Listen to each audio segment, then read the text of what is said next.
Hello and welcome to another episode of the Game Design Podcast. Once again, my name is Brad Carney and I'm the founder of Final Boss Entertainment, who recently developed Rack. We're also working on a new Rack game, but can't really go into details on that right now, but hopefully we can talk about that sometime soon.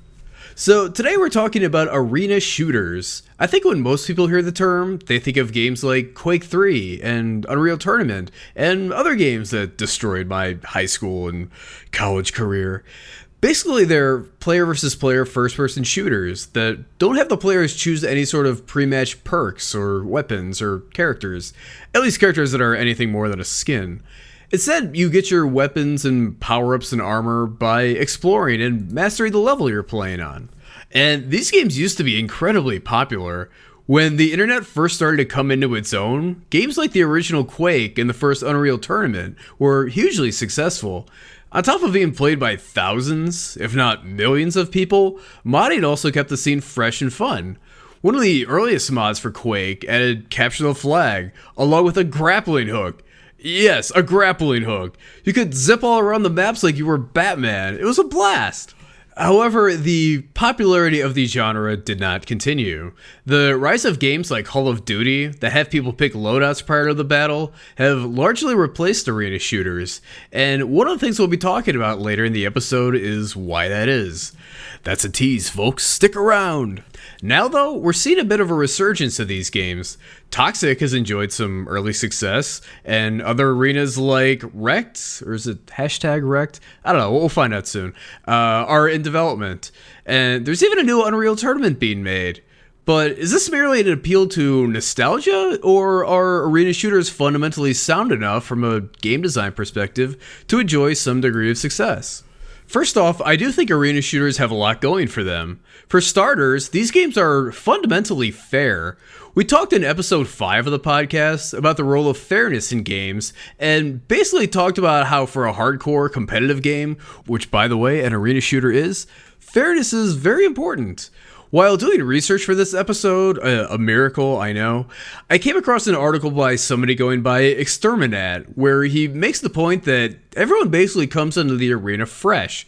There are no pre-game perks or weapons or pre-leveled up characters to worry about. You're both dropped into the arena with the same attributes and the same chance of gathering resources as everybody else. Aside from perhaps that initial spawn, it's completely fair. If you are the better player, you will more often than not win. What about balance? We've talked before on the podcast about how it's important for players to have meaningful choices to make. This is definitely something a lot of games have struggled to get right in the past, whether it's overpowered weapons and power-ups, and even underpowered weapons and items nobody even bothers with. Looking at you, Quake 3 grenade launcher. I don't see any reason why these games can't be balanced, though. As long as there's a diversity of options the player has to pick from, and multiple viable strategies given any situation, balance should play a large role. Finally, especially when it comes to team-based arena shooters, people can learn valuable life skills from playing them. You learn to strategize, work as a team, stay calm under pressure, develop your technical skills, just to name a few. You'll also learn how to deal with cheaters, but that's for another time. Point is, you get a lot out of these games, which, as we talked about in the first episode, is why we play games in the first place. I certainly wouldn't say arena shooters aren't without some major flaws. The biggest one, in my opinion, has to do with matches ending in landslides. Because most of the advantages you gain come from acquiring resources from the environment, what you often see are outcomes dictated by whoever gets to something first. For instance, in Quake 3, it's not uncommon to see a score of something like 15 to -3 between two players of equal skill. What oftentimes happens is that somebody gets to the megasphere first, which basically doubles your health. So what happens then is that when the two players meet, assuming the players damage each other equally since they have equal skill, is that the player who got the megasphere survives and the other player dies. While they're busy being dead and respawning, trying to get back on their feet, the surviving player gets the chance to gather up even more health, weapons, and armor, and are then in a prime position to get the megasphere again once it respawns. The cycle repeats and the player basically gets a permanent advantage until the end of the match. Are there solutions to this? There certainly are, and we might even discuss some of them coming up shortly. Another tease, folks. I'm getting pretty good at this podcast hosting thing. Pretty good.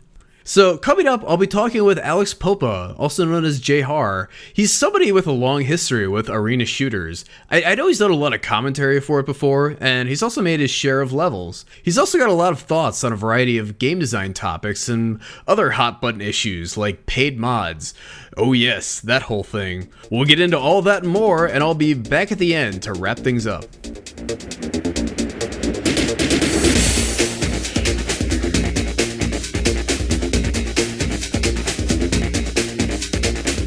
So, like, why don't you tell us a little bit about who you are and, like, kind of like your bio, kind of like what your history is with arena shooters, which is kind of the main topic we're going to be talking about. Oh, geez, let me consult my LinkedIn for that.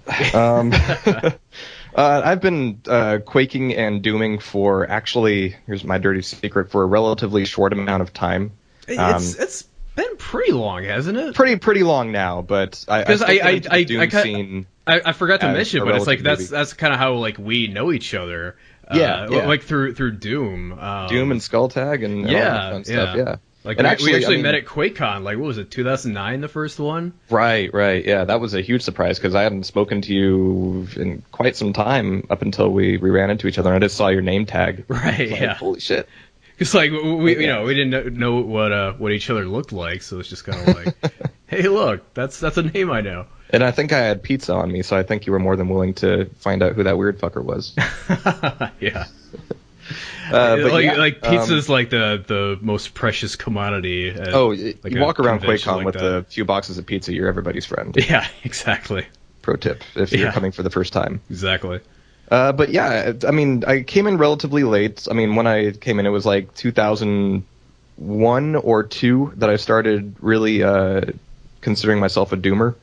Mm-hmm. But to be fair, after that, I kind of went through the series chronologically. So I went through it the right way, just a little bit after the game. Yeah, but not everyone else. But I actually came in because up until then, I was an avid console emulator because I was a poor kid.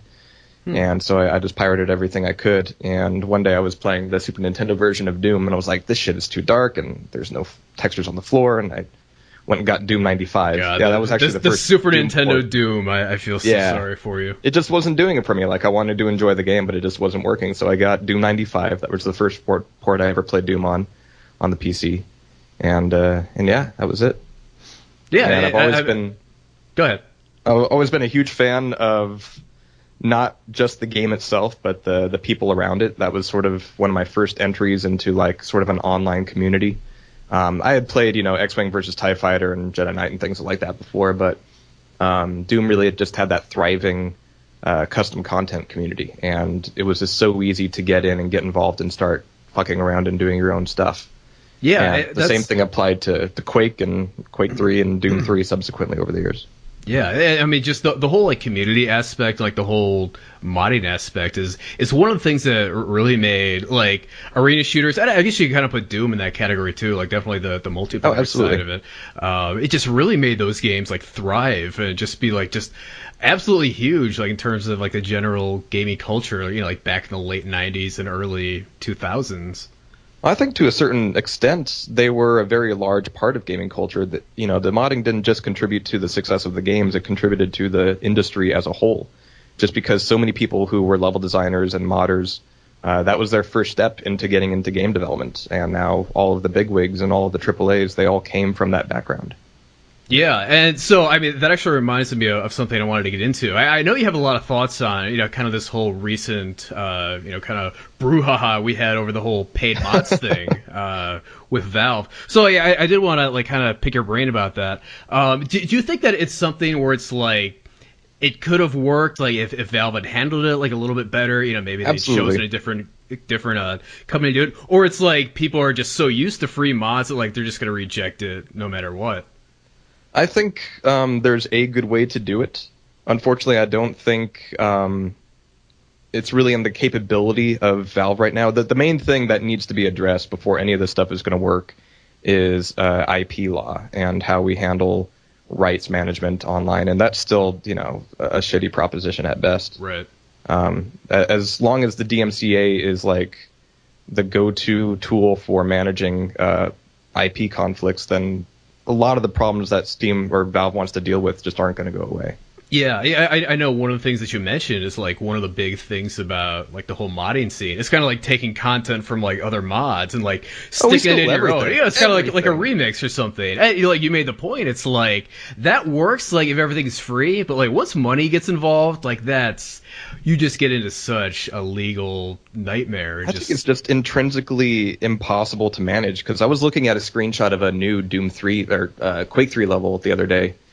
And I recognized the floor texture as being like the tile floor from Blood. Mm-hmm. And of course it had been modified and trilinear filtered and the colors were different. Yeah. But it was like, I know those pixels. Right, yeah. I mean, after 10 plus years, a lot of these assets have just been mutated in a really sort of natural way, just from game to mod to author to author, with little, modifications along the way until the point nobody knows where they came from or who they really belong to or what, but they're out there. Yeah, I guess probably a fairly similar analog is kind of like the music industry. It's like artists will like sample little bits and pieces from like music that other people put out there, and it kind of becomes a point of is it too similar? Is it even worth pursuing? Right. Yeah. And I think the same kind of thing would happen with like game modding. It's like you wouldn't really get into like giant legal issues unless there was like a big mod, like a big financially successful mod was like using content from other mods or games. That would happen though, and I think what we saw during that week of chaos was the beginnings of that, where people were taking mods off of Nexus and then putting up on the workshop and claiming them as their own, and without any mechanisms to A, kind of gatekeep that, or B, have some sort of due process if somebody makes a claim that, hey, this actually belongs to me. Right. Then there was just no way that was ever going to work. Yeah. It's one of those things where it's like it kind of feel like it got killed off like before it kind of had a chance to kind of get started and kind of like feel things out, and for like Valve to kind of like put things in place. What was that? That's Valve's fault. Yeah, they really needed to think that through. I think one thing we need to look at moving forward is the way Epic is going to be handling sort of the same thing, because they said that they want to monetize mods for Unreal Tournament. And I think that they're likely going to pay a little bit more attention to what they're doing, because it's their game, it's their platform, it's their technology. It's nobody else's backyard but their own, and so they have a real vested interest in making sure that it's done right. Mm-hmm. Especially with the power play that they're making right now, they kind of want to be, they want Unreal Engine 4 experience to be at the top of everybody's resume. They want that to be like the most important thing in the industry. Right. And more power to them if they can manage to do that. But it also means that if they're going to start selling mods for Unreal Tournament, which, by the way, is packaged with the Unreal Engine and vice versa, then they're going to need to pay attention to how that's managed. I do feel like Unreal and Epic, like that. I feel like that's a much better platform to kind of start this whole like paid mods thing on. Like for one, like there isn't like a history of like free, like it's a new game, so it's like they can kind of establish like, hey, in this new game, you're going to be able to charge for mods, and it's not like. Because, I mean, the way it is right now, it's like, mods are already free for, games like Skyrim and everything. So, like, it's like for them to, like, start charging, it's kind of like trying to put the genie back in the bottle, and, like, people just aren't going to go for that. But if you're starting with something new, like, I think it kind of gives you the chance to, kind of establish, like, a new set of ground rules, like, for something that, isn't out and I'm at least yet. Interested in seeing what those ground rules look like. You bring up kind of a cool point about putting the genie back in the bottle. One of the reasons why modding has kind of been a weirder situation this past decade than previously has been the advent of DRM and and free to play games, where microtransactions and monetization of in-game items are the game economy, and it's a valid way to go about doing things. There are several exemplary titles in that field. But it kind of... can you elaborate on that a little bit? Because I don't think I'm totally familiar. Oh, things like League of Legends, where the game itself is free, but you're buying things like cosmetic items or stat boosts or things of that nature. Right. And because they're A, multiplayer, and B, have those microtransactions involved, you really can't have modding be part of that picture without pissing in that kiddie pool. It kind of screws everything up. Especially, it's like if you make a DRM. mod, like they're trying to like sell some like DLC stat boosting thing, and it's like you make a mod that does that same thing. Yeah, It's like it's how do not you resolve they're those? just not going to jive. Yeah. If there are things that players don't like in the way that the developer is handling the free to play, and they're able to mod around it, then they will. We will. It's what we do. Yeah. We get around shit that we don't like. Right. And that was sort of something that came up, years back with the whole Horse Armor Oblivion debacle.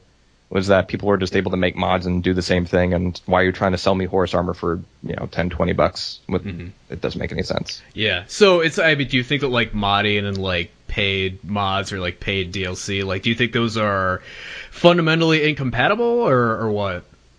Because No, we kind of saw like a because- little bit of this with Doom. It's like there were like commercial like DLC packed, back before like DLC was a thing. Expansion But it was packs, it was expansions back then. But it was like custom, official levels and stuff like they were selling as expansions, and it's like then at the same time it's like you could easily release those as PWADs, and anyone could really just play them. But Well, actually, people were pretty you good probably about it. remember things like D-Zone, which were literally what we were just talking about with Yeah. people claiming things that weren't theirs. I mean, they Oh, just yeah, took a yeah, bunch yeah. of WADs and stuck them on a CD and sold them in stores. Right, yeah. And there was nobody who could say, "Hey, you can't do that."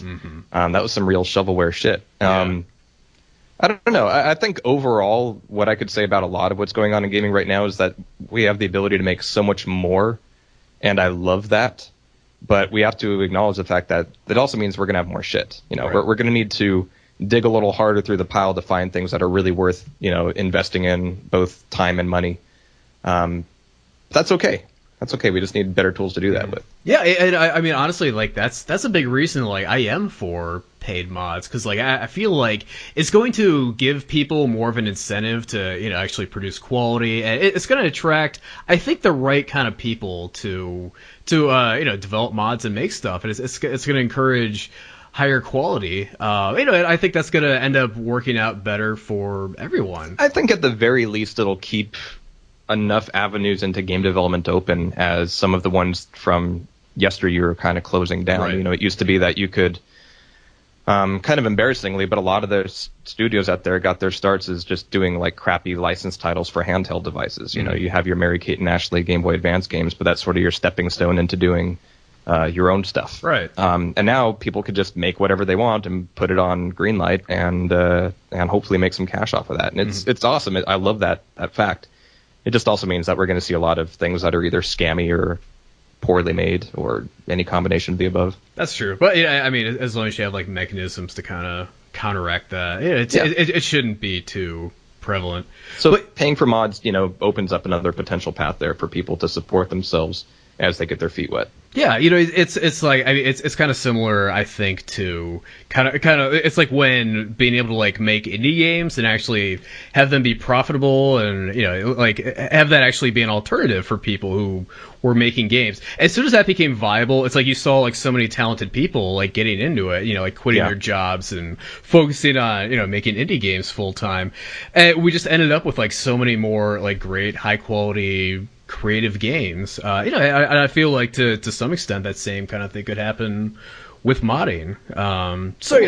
I just think it would be a shame if like the ability to actually profit off of the hard work you're doing to entertain people and give them high quality content, if that avenue got shut down for them, I just feel like everyone loses. I don't think that avenue is ever going to be shut down. The avenue I was actually scared of losing was for young people to get some visibility in their work, even if that work isn't very good at all. The sort of things nobody would pay for. But it's their way to, prove to themselves, hey, I could make something, even if it means, putting horns on a helmet and put it out there and have people download it and get people to talk about it. Because that's an important step. Yeah. Like, I think back to like some of my earliest mods, like stuff I did. I think like the first like big thing I put out was like this Doom 2 mod called Hard Doom. It was just like basically like I just took like the first 10 levels and like just added more monsters to them. It's just like the most amateur garbage. But you learn a lot that way. It's less about the product and more about how you got there. You had to open up the tools. You had to figure out, were you using like D-Hacked or something? Was it that long ago? Like DEU, I think. Oh god. Okay. This is you had to get into the WODs, you had to figure out which lumps to edit. You had to figure out what to add where. And you learn a lot by doing that, and you can kind of build off of that. Yeah, it's like, even though it was like incredibly simple and, you know, like 5 minutes of work, really, it was still fun. I mean, you know, you learn a lot doing it, and like, you know, adding a couple monsters to a level. I mean, it's not something that takes a lot of work, but, you know, it can still be fun. You know, it adds a new. It's one of those first steps that tells young people, hey, gaming is not only interactive because you're playing the game; it's interactive because you can be the one in charge of what the game is. Exactly. This is something you can do. Yeah. As far as like the whole like making custom mods and levels thing, I kind of feel like that's kind of gone by the wayside, and partly due to procedural generation. It's kind of like, why go through the effort of like hunting down like a high quality level that like someone else has made when it's like I could just like start up a new game and have it generate it for me and start. You know, it's like most of the like really popular indie games that are coming out now are roguelikes, which, you know, I mean, one of like the defining features of that is, you know, permanent death and procedural generation. So it's like you're always playing a new level. I have a few. You never have to play the same thing twice. I think, you know, you've correctly noted the rise of procedural generation, because we have the technology to make, you know, more than just hallways and rooms now. We can make whole worlds. I'm really looking forward to like No Man's Sky and stuff like that, where presumably everything is procedurally generated. Mm-hmm. On the flip side, I think we're also seeing more of that because the technology to handcraft things has kind of fallen behind a little bit. Mm-hmm. It's a lot harder, and you as a doomer, and making your own level designer for Rack, you know that, you know, level designing has gotten much more complicated than it has in the past. Yeah, it takes a lot more to get to that base level of, hey, I made a square room, and now I'm walking around in it, which in Doom is like 5 clicks. Mm-hmm. In any other engine, especially modern engines, it's a lot more complicated. Mm-hmm.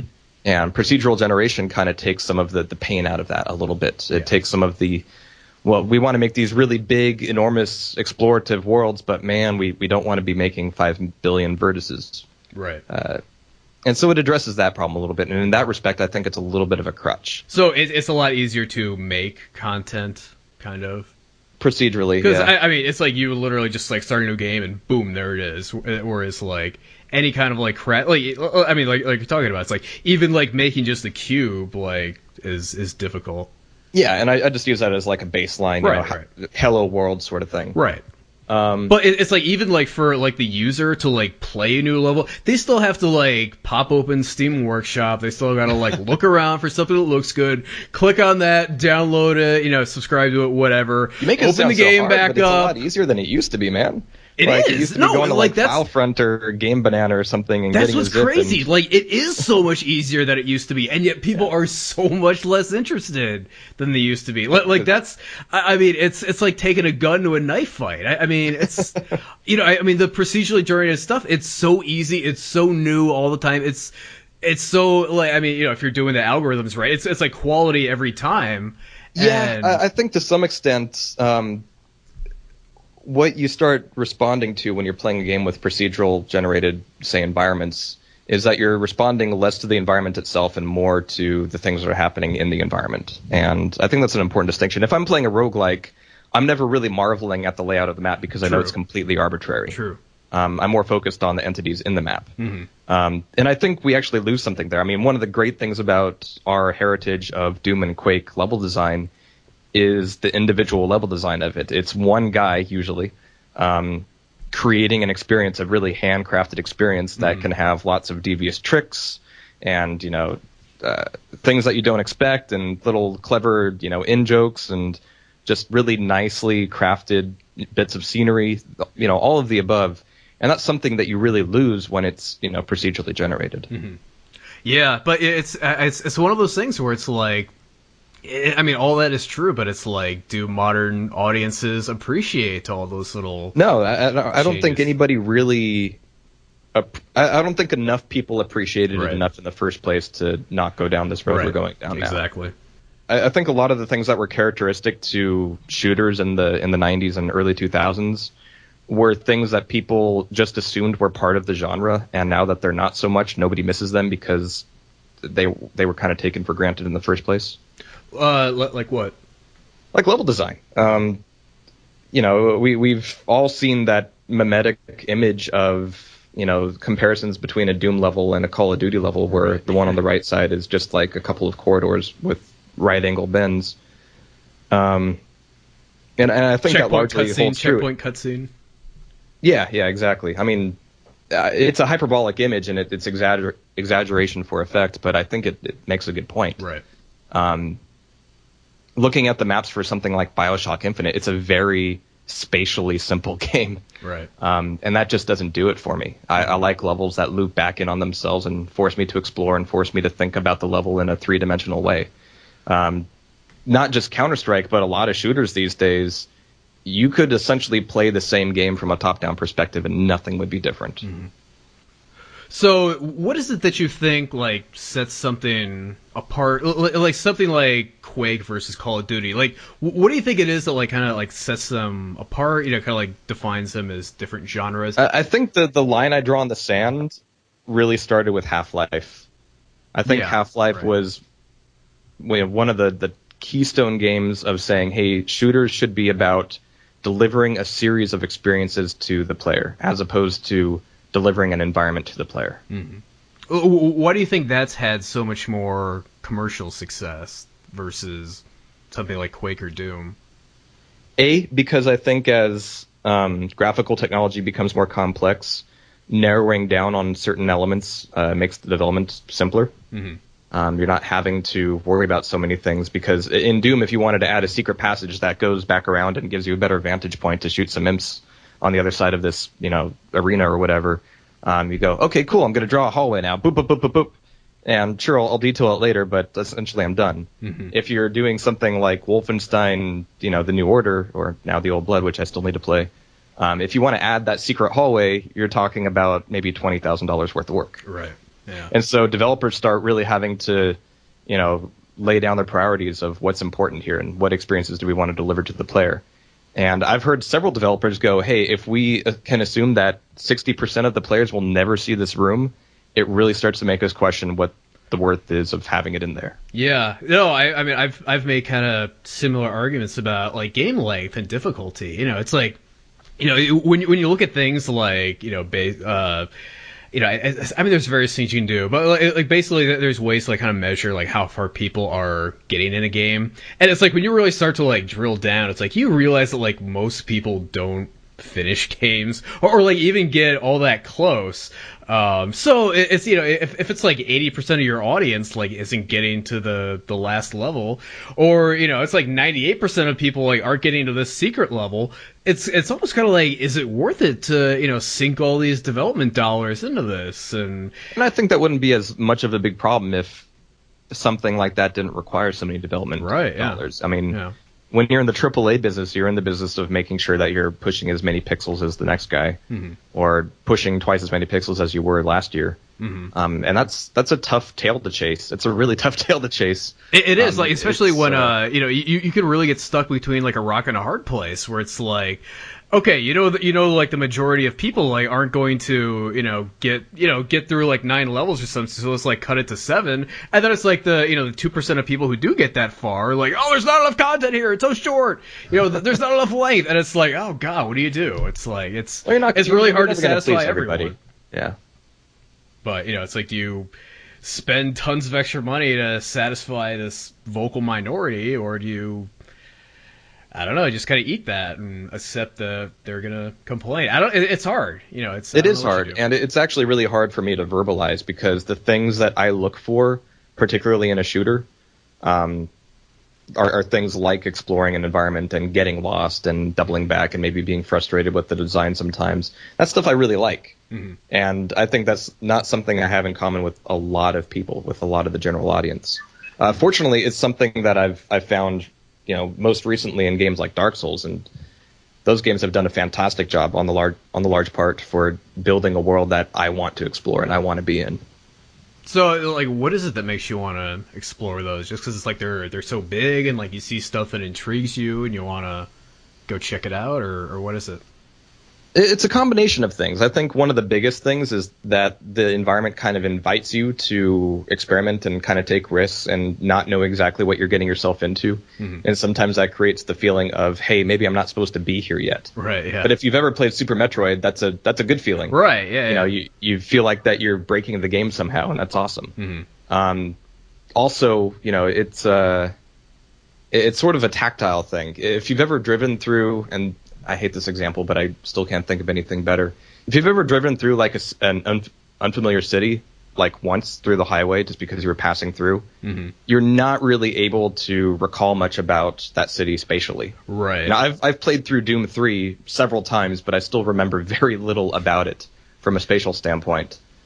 Yes, just like there's like no landmarks. There's nothing that kind of. You're looking at it from one angle, really. You're just holding down W for the large part of the time because you kind of have this linear perspective of what the world is around you. But compare that to like your neighborhood where you've driven around the block a few times in different directions. You've maybe gotten lost a few times. You know in at least 2 dimensions where streets fit into each other. And similarly, if you're playing like a multiplayer Quake map, you have that kind of tactile sense of the level. You know how things fit together. You know what the angles are between this hallway and that room, or this item and this, pillar or whatever.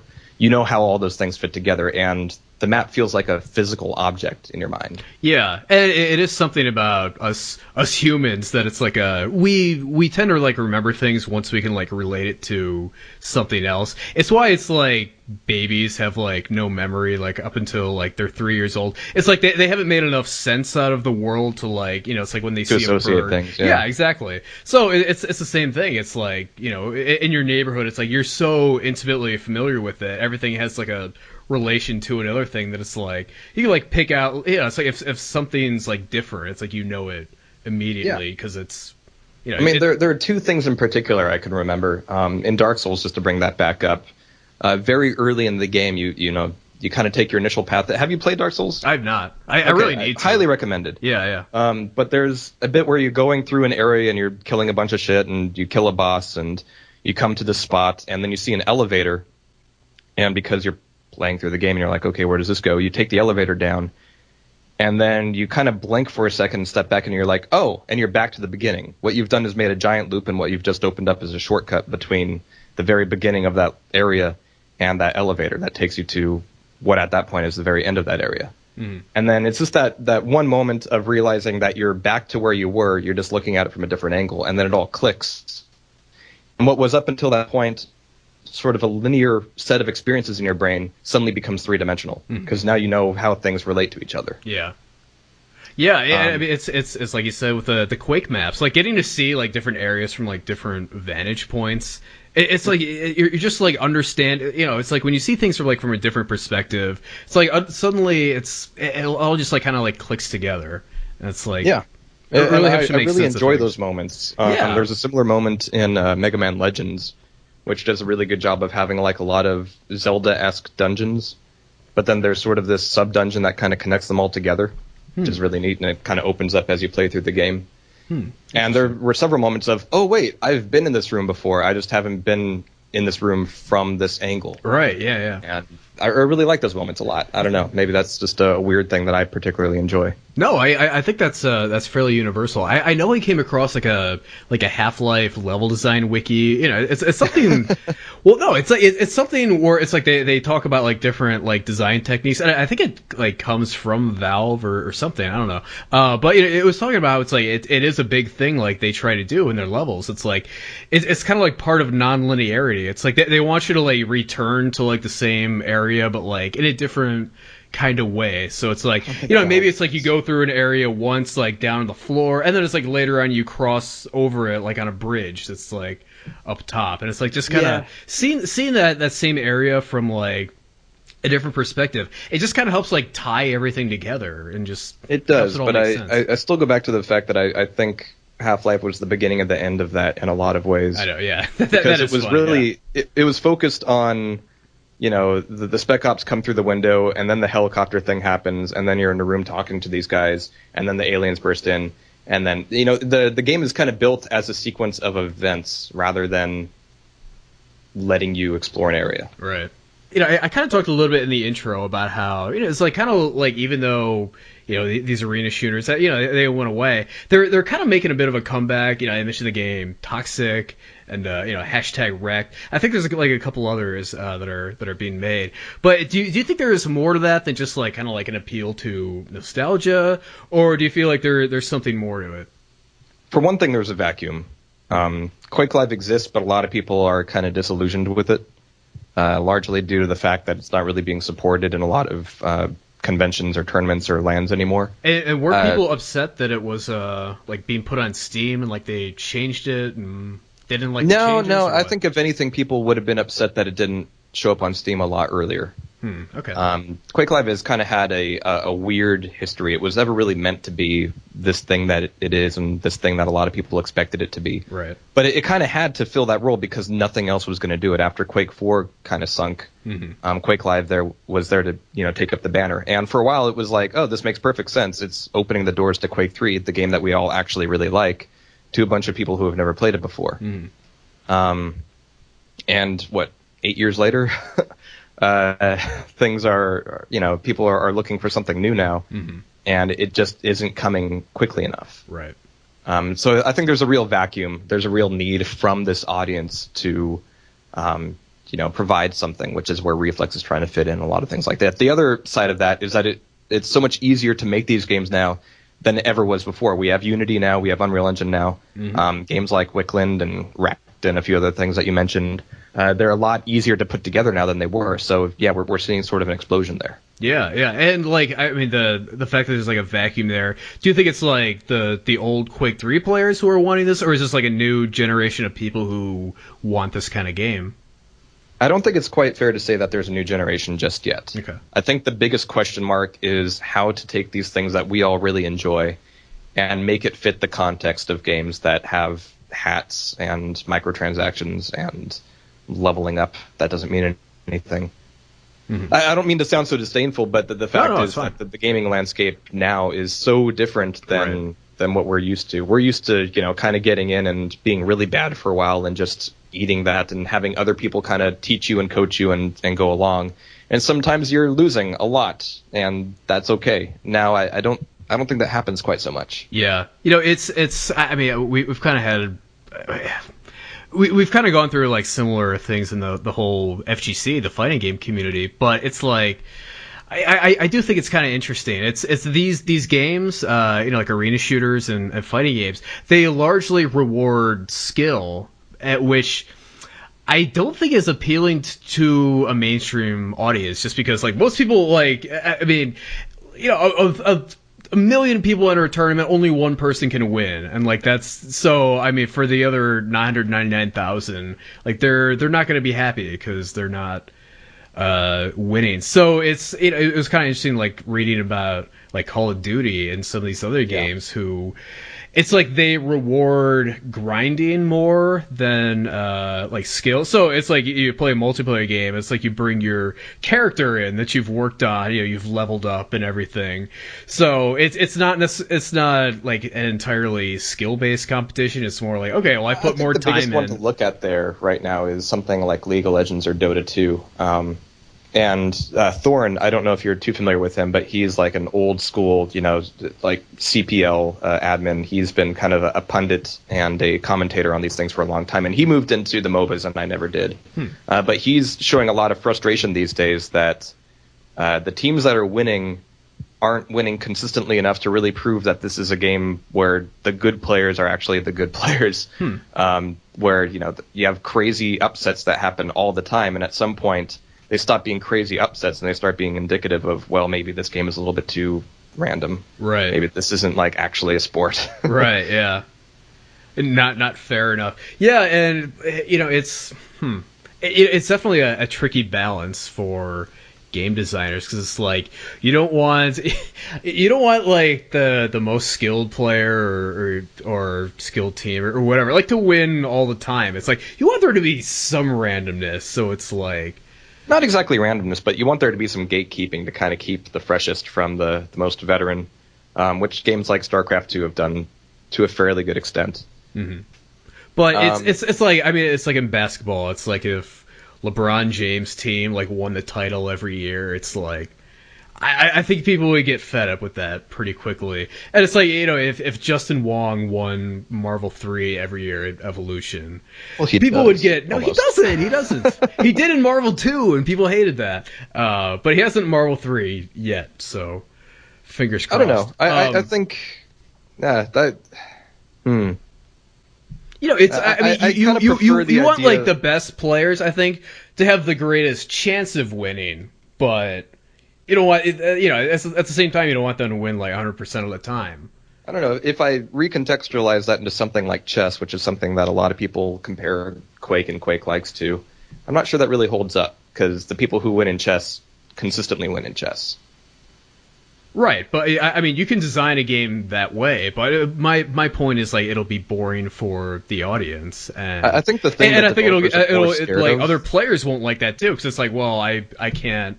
This guy just always wins. Like I have no chance. I'm not as good. He's just more talented. He's smarter. Whatever, and like then they're gonna check out, and like that's not good either. Well, I think they check out when they feel like they're losing. Not even necessarily against your Justin Wongs, but just against other people in their circle, or just other people online. Right. And that's something I think games like Counter-Strike and Call of Duty and League of Legends and Dota 2 kind of minimize by putting you on a team of 5. And if you're losing, it's not 100% your fault. Right. And if you're winning, that might not even be your responsibility. You might just be getting carried. And actually, this kind of surprised me back when MOBA started. In Counter-Strike or even Quake, if somebody is referred to as someone who's carrying the team, it's a little bit of an insult to the rest of the team. It's like, you guys only won because you had this one player. Right. And the carry in a League of Legends team is usually like a standard thing. It's something that people expect. They want there to be that one guy who's going to be there to carry the rest of the team. And I'm like, that's not the way that shouldn't be encouraged, for one thing. That's not a good thing at all. Where I'm from, that's a derogatory statement. Right. But I think that's a major factor in the public play of a lot of these games, is that the feelings of loss are minimized because you're on a team of 5 other people. Right. And the responsibility for you to push the game into a winning state isn't really on one person. Yeah, and I mean that... And a third thing there, especially in the case of Counter-Strike, hey, I just hopped into Dust 2, which I've never played before. I've never played this game before, but if I'm not a complete pants-on-head retarded person, I can just follow my team and go where they go and kind of be led by the nose and do okay. Yeah, I can see how that's definitely more appealing to a wider audience. And the other thing about that is, like, because like it is more appealing and it gets more people into it, it's also going to be a much more alive game. Or it's like if another game, it's like if it's all about individual play and like anyone who's not like the best like just like quits, well then like the player base is going to dwindle, and then like no one's going to have anyone else to play with. And with with. free-to-play games, the player base is the biggest factor. It's the most important thing. People play free-to-play games because other people are playing them, because you can download it, there's people on the servers, it's easy to find a match. Which is why I'm so surprised that Toxikk is having as much success as it is. I mean, that's like it's like a $20 arena shooter. That's like an early access. About pandering to an audience, yeah. Yeah. That trailer was like straight up like, it's Unreal for 2015. So yeah, no, I don't know. I know there's free to play. No, free to play. There's a large audience of Unreal players who will just come out of the woodwork for stuff like that. Yeah. I don't know as many people, and this is where my perspective kind of gets me in trouble, because I don't know a lot of people who aren't into shooters, so I'm not able to speak to, how many people are playing this that have never played shooters before, how many people are coming into this as a newbie. And that's what we want. I mean, in Quake, it's sort of a contentious issue because we all knew each other. I mean, it's a small enough community at this point. Pretty much, yeah. It's not tiny, but it's small enough that you can get around and know pretty much everybody within a fairly short amount of time. Right. And we like each other, and we don't always respond to new players in the best light. That can be a problem, but yeah, I can understand. Now, thankfully, there are a lot of younger players, or a few younger players, who kind of take that attitude and kind of run with it. They see that competitive part of the game, and they just go, all right, cool, this is what I want, and they just dive into it head first. But not everybody is like that. Right. Yeah, so I guess like if that's kind of like the mentality of the community, it's going to attract like a certain kind of person, and then it's like everyone else, I don't know, probably going to get turned off a little bit, which is fine. I mean, it all kind of depends on like what, the community as a whole is after. Yeah.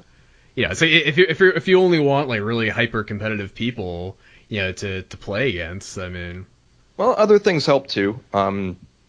This is what I kind of call the carrot on the stick, but every like major game right now has some sort of either leveling or drop mechanic where you're getting some non-game important item, a weapon skin or a character skin or something of that nature, just for playing it. So even if you lose, your experience bar is going up a little bit, and ding, yay, you got something new, congrats, pat on the head, take your cookie. Some kind of like sense of progression.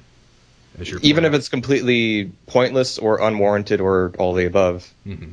And I'm making a shooter right now, slowly, and right now I'm wondering, can I get away with not having a progression system? Right.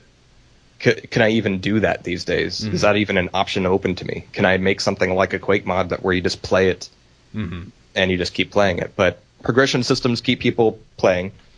You see that really overtly and worn on the sleeve of games that have rewards for logging in each day. Huh. Like, what game has something like that? Oh, lots. A lot of MMOs, Firefall, Warframe, Servarium. I think League has it as well, where just by logging in for consecutive days, you're rewarded for that. Wow. Because they're free to play games, the audience is their product. They're trying, yeah, exactly, yeah. They're really trying to kind of create that connection, that something to kind of keep you coming back over and over. And Counter-Strike Global Offensive wasn't. It's been around for a while, but it hasn't been a major thing until the whole loot crate thing started becoming a part of it. Right. And yeah, that plays a major factor into it, where people are filling up XP bars that don't mean anything, but it keeps them playing. Yeah, I mean, there's a not everyone's into. Actually, probably only a minority of people are really into, kind of hyper competitive, kind of achievement and dominance. Where it's like lots of different people are into different things. This is kind of a way to. That's something I would love to get some hard data on. I think part of shooter players bemoaning the fact that the community isn't as big as it used to be is a little bit less that and a little bit more that the general gaming community is so much larger than it used to be. Mm-hmm. And sure, we might not be growing anymore, but we're still, fairly sizable. It's just that there are literally millions of kids playing League of Legends. Right. Yeah, I mean, someone brought up a statistic to me the other day, and it's like 25% of like all PC gamers play League of Legends, and like the next closest game is like 6%. Like it's well, then you have Dota, and that probably is Dota at 6. So yeah. It's like just MOBA. It's just everything. And they're both massive, and I think deservedly so. I'm actually a huge fan of a lot of the things that are happening in the esports scene right now. I mean, they're getting coverage on ESPN now. Well, I mean, the developers are directly pushing these things now, which is the biggest change. It used to be when id releases a Quake, it's the community or the CPL back in the day that would take the game and run with it and create the scene. Right. And id would maybe put out a bug fix patch, and that would be kind of the end of their involvement with the community. Mm-hmm. Now, Riot runs League of Legends tournaments. Valve runs Dota tournaments, which is really cool. The big question is, if you're not one of those big developers / publishers, what chances do your game have of really getting to that scale? Tell me about it. Yeah. Well, you kind of set up some unique challenges for yourself, I think, with Riot. Oh, yeah. I mean, that's a subject for a whole other episode. But yeah, I think probably like the biggest thing, like the biggest mistake I made with that was like taking 6 years with it. I mean, like when we started, like by the time we finished after starting, it was like the gaming world was just like a completely different place. Mm-hmm. It was. Oh, I mean, there's too much to get into, but yeah, I mean, these things change fast, and I mean, as I was talking about in the intro, like. I mean, like, at one point, these games were, these arena shooters were just absolutely huge. It just made up a huge part of the gaming culture. And, almost overnight, like, as soon as, like, a Half-Life, Halo, and Call of Duty came out, it was like... It's all Half-Life's fault.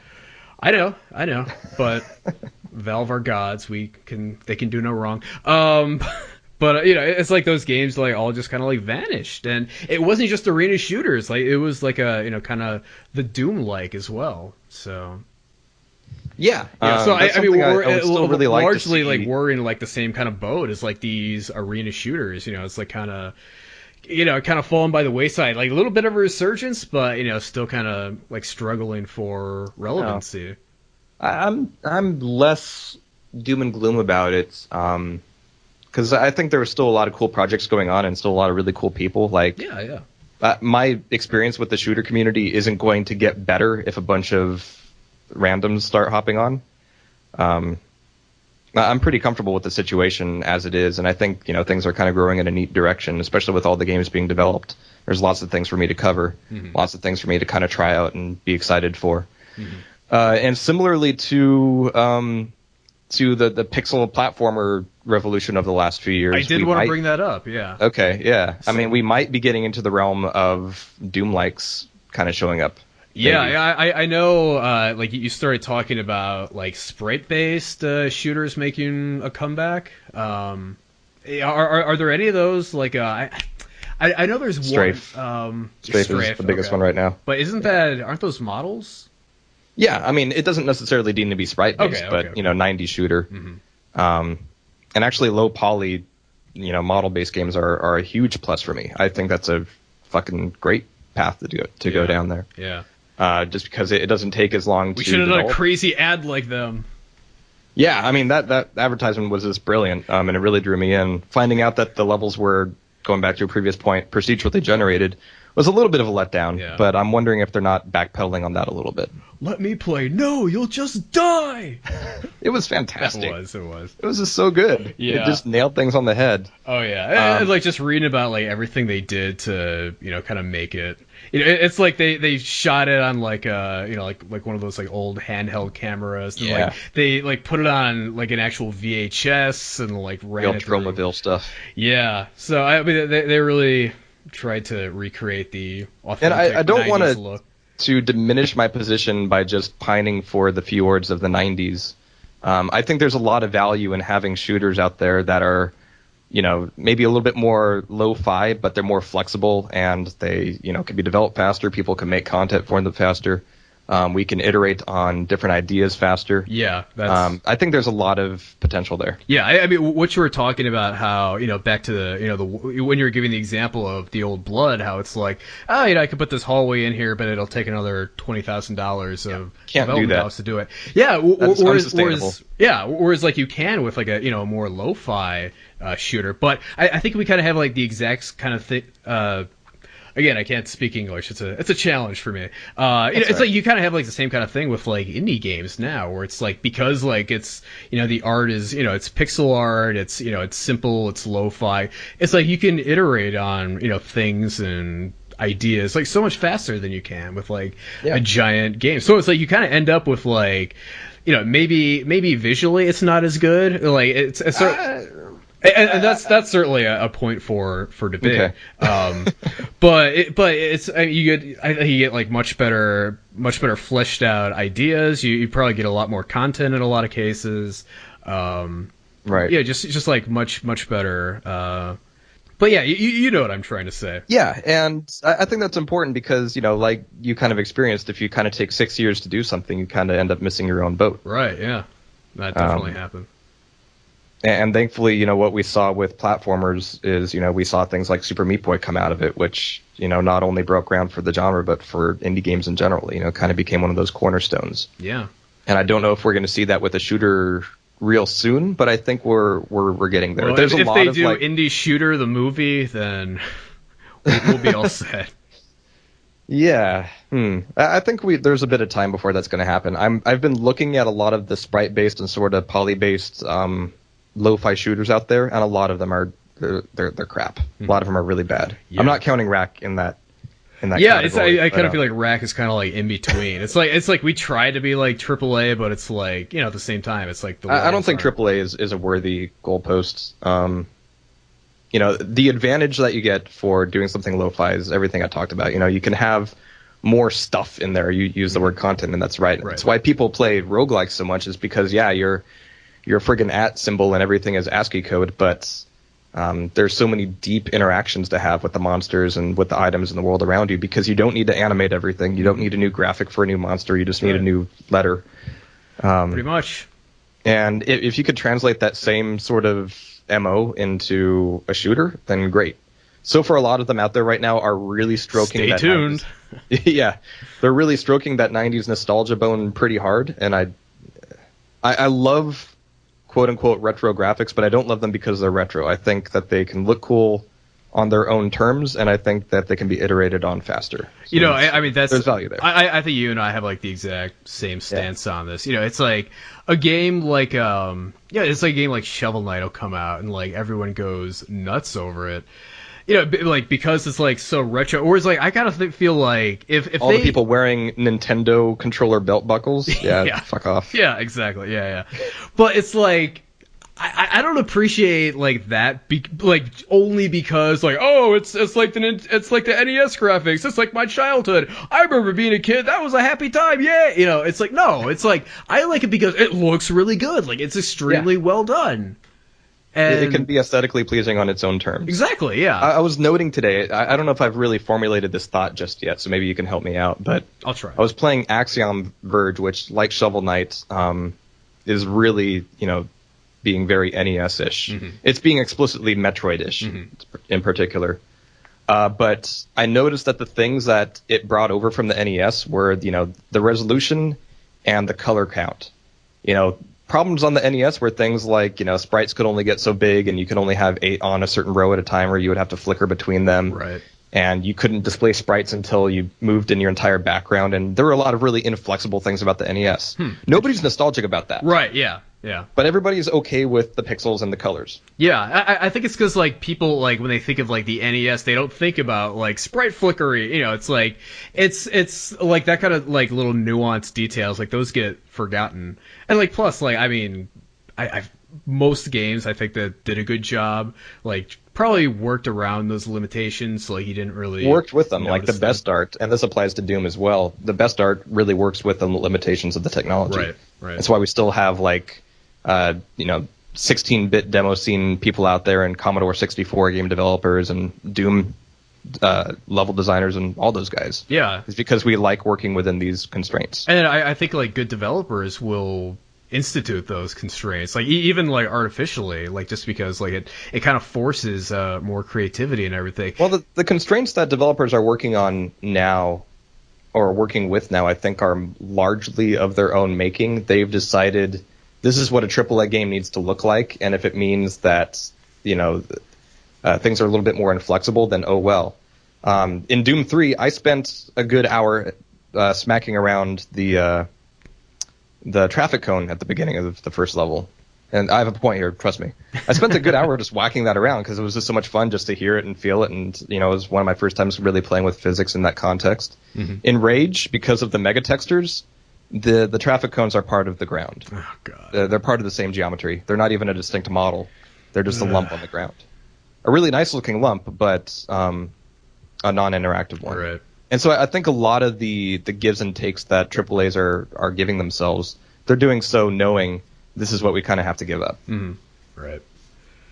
So it's less hardware constraints and more, well, does anybody care about beating up a traffic cone?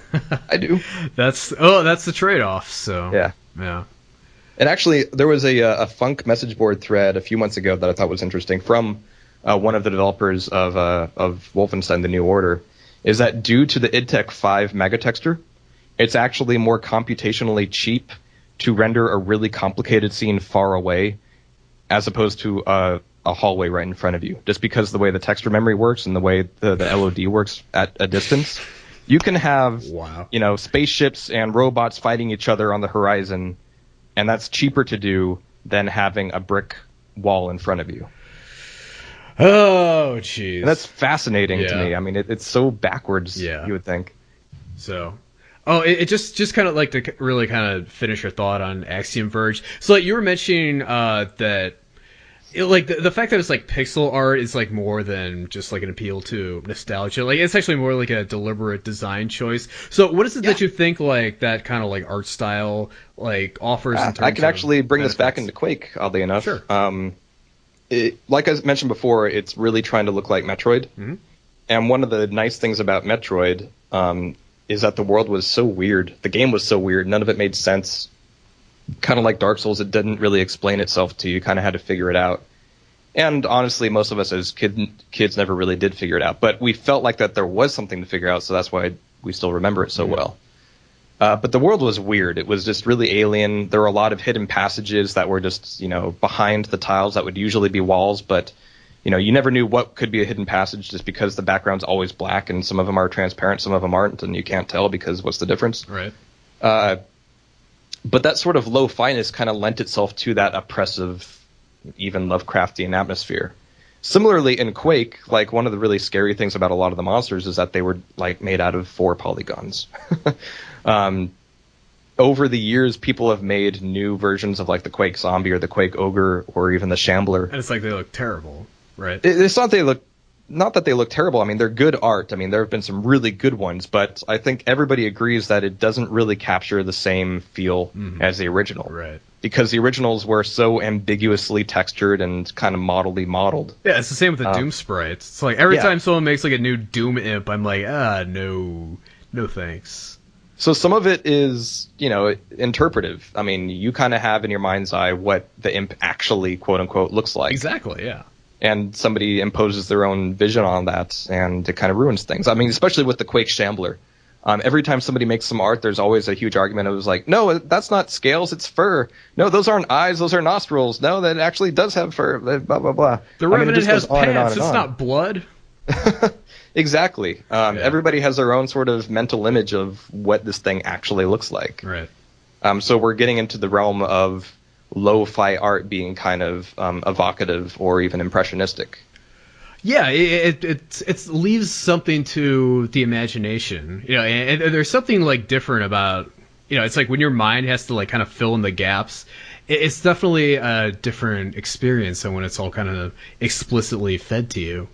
Yeah, and I think that's a concept that just needs to be divorced from, it's retro. Right. Yeah. No, I completely agree. It's kind of like I think it's kind of similar like to like movies, like. It's like when you watch like a TV show or something. Like it's generally like, I don't know, like 30 frames a second, so whatever it is. But it's like you kind of have like your standard TV frame rate. But then it's like when you watch a movie, it's like 20 frames a second or 15 or whatever it is. So it's like there's a lot more gaps there. Just because like it's not feeding you as many frames. Yeah, but it's the fact that like you're kind of filling the rest in with your brain. It's like it's more engaging. It's definitely different. And I kind of wonder like if the fact that your brain is kind of like having to do more to fill in the blanks, so to speak. To be honest, I'm still kind of on the fence with that because my internal story was, hey, The Hobbit is coming out at 48 frames a second. Finally, we're moving past this completely arbitrary 24 frames a second debacle. And as a Quaker, more frames is more better. Right, yeah. It just makes sense. And then you see it and you're like, oh, this isn't really better. Right. And then you start wondering why. And there's been a lot of opinions on, why that is. Part of it is, the lighting had to be twice as bright because, the shutter speed and... you can actually see all of the seams on the costumes now, so things seem more fake because you can actually see everything more clearly. Huh. And I'm not really sure if those things make sense to me just yet. Right. I'm not sure if that's the complete story, but yeah it's a weird. But it's definitely not more if some is good, more is better. Like that's definitely does not seem to be always the case.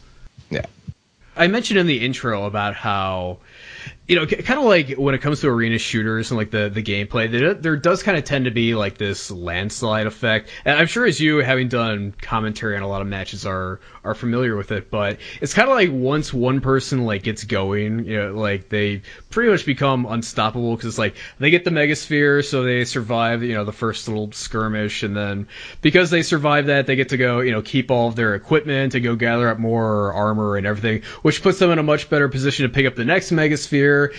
et cetera, et cetera. So it's like, even though it's like the two players are, kind of similar in skill, it's like whoever kind of gets that first advantage, like, they just kind of like run away with the match. And like, do you feel like there's any way to like overcome that in an arena shooter, or is like that just, or is like the fact that the advantages come from gathering resources in the environment, does that just kind of like naturally mean that like whoever kind of gets stuff first is gonna kind of go on a rampage? Fortunately, it's a really well explored topic. It's something that a lot of people have noticed, and whenever anybody makes a new game, it's always what do we do about spawns? What do we do about armor balance? What do we do about weapon damage? And I think it's been interesting to watch the changes from Quake World to Quake 2 to Quake 3 because they have very different approaches to that question. So like, what are some of the approaches that they take? I mean, I don't even really think I have a preference on this, but there's a huge difference between, say, Quake World and Quake Live. In Quake World, you have tiered armors, so a red armor actually protects you more than a green armor or a yellow armor does. And the weapons hurt a lot. If you get hit directly with a rocket without any armor, you're dead.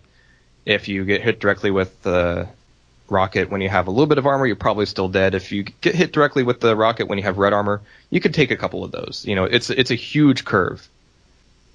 Where Quake Live is a little bit more linear because you don't have tiered armor and the weapons do a little bit less damage overall.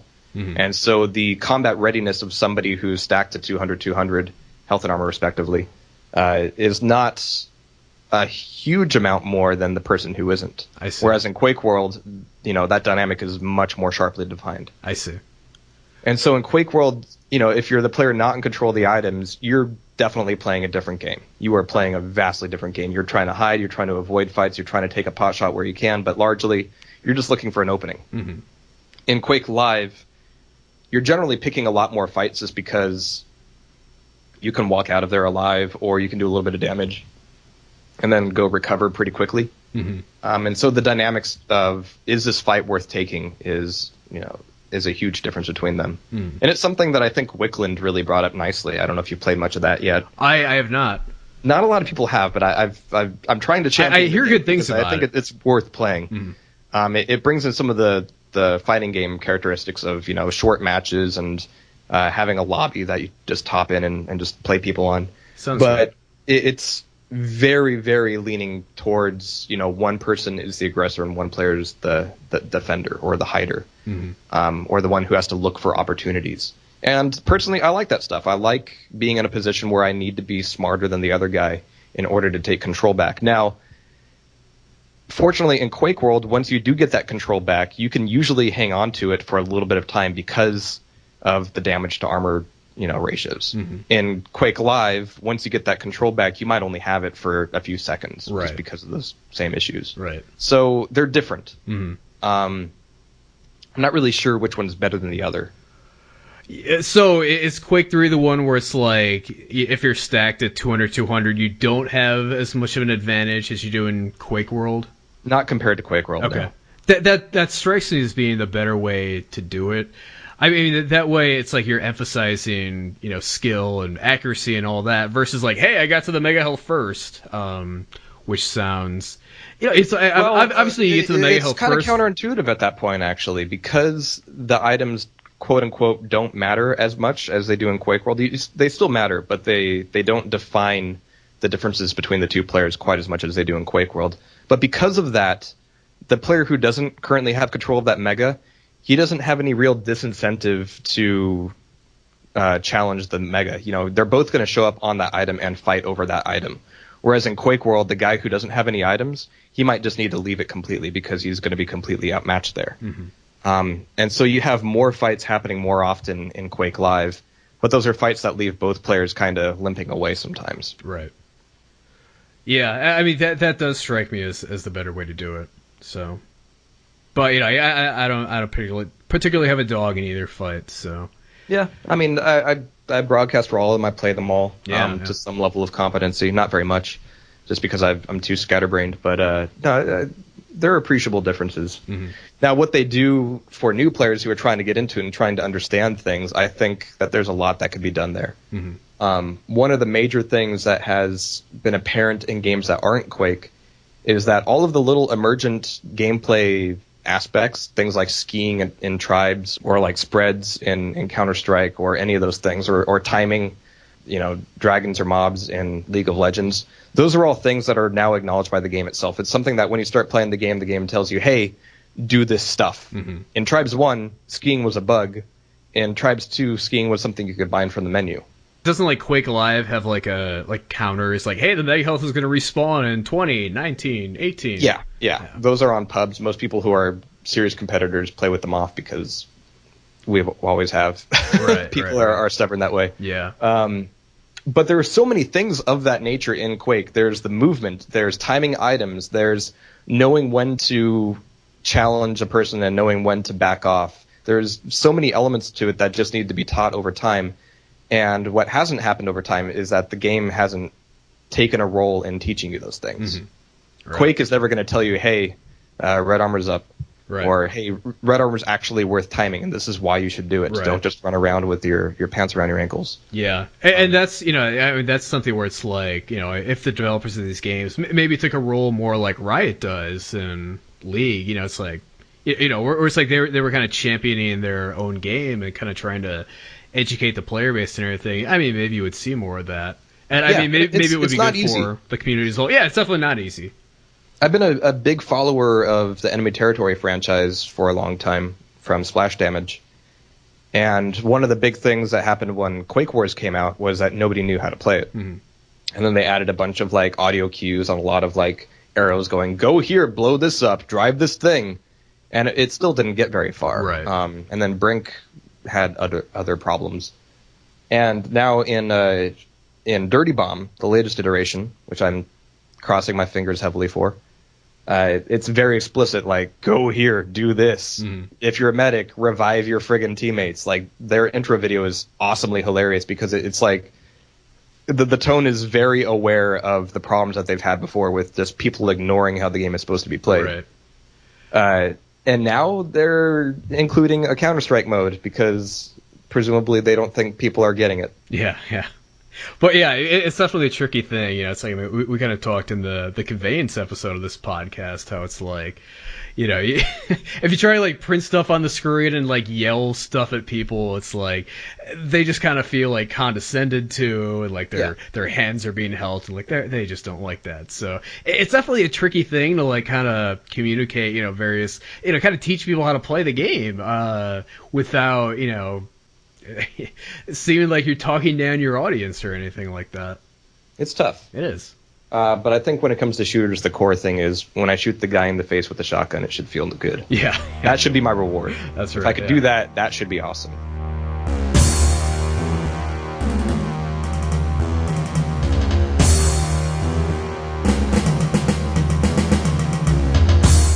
Alright, that was my conversation with Jehar, and definitely feel like it was a great one. Thought we touched on a lot of really interesting topics.